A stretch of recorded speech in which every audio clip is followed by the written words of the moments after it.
563 নম্বর হাদিস, ইমাম হাকিম রাহিমাহুল্লাহ, ইমাম বুখারী রাহিমাহুল্লাহ হাদিস থেকে সহিহ বলেছেন।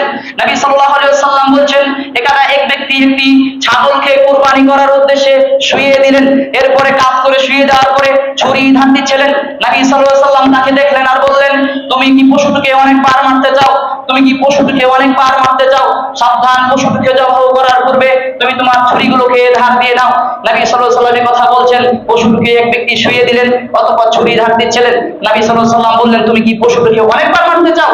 নবী সাল্লাল্লাহু আলাইহি ওয়াসাল্লাম এই কথা বললেন, পশুটিকে জবাই করার পূর্বে তুমি তোমার ছুরিগুলো ধার দিয়ে নাও। যেহেতু আর প্রায় 10টা দিন কিংবা 11 দিন, 10 দিন আছে, প্রায় 9 দিন অথবা 10 দিন, আমরা আমাদের যে পশুগুলো কুরবানি করব তরবালগুলোকে ধার দিয়ে রাখবো।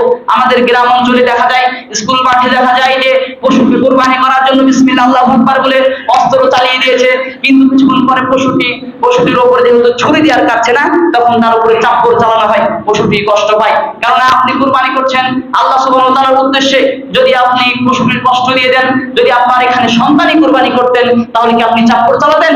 চাপড় আপনি চালাতেন না। তাই আমরা পশুটিকে জবাই করার পূর্বে আমরা আমাদের অস্ত্রগুলোকে ধার দিয়ে রাখবো, যেন বিসমিল্লাহ আল্লাহু আকবার বলতেই যেন পশুটি একবারে এক নিঃশ্বাসে কুরবানি হয়ে যায়। তা আল্লাহ সুবহানাহু ওয়া তাআলা আমাদেরকে সর্ব অবস্থায় কুরবানি করার তৌফিক দান করুন এবং আল্লাহ সুবহানাহু ওয়া তাআলা আমাদের ভুল ত্রুটিগুলোকে ক্ষমা করে দিন, কুরবানিগুলোকে কবুল করেন। আমরা সকলে মিলে আল্লাহুম্মা আমিন।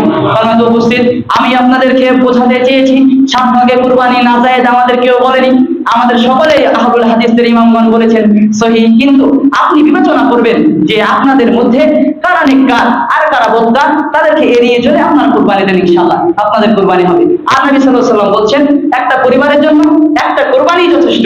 আল্লাহ সুবহানাহু ওয়া তাআলা আমাদেরকে প্রত্যেক পরিবারের জন্য একটা করে কুরবানি দেওয়ার তৌফিক দান করুন। আমরা সকলে আল্লাহুম্মা আমিন।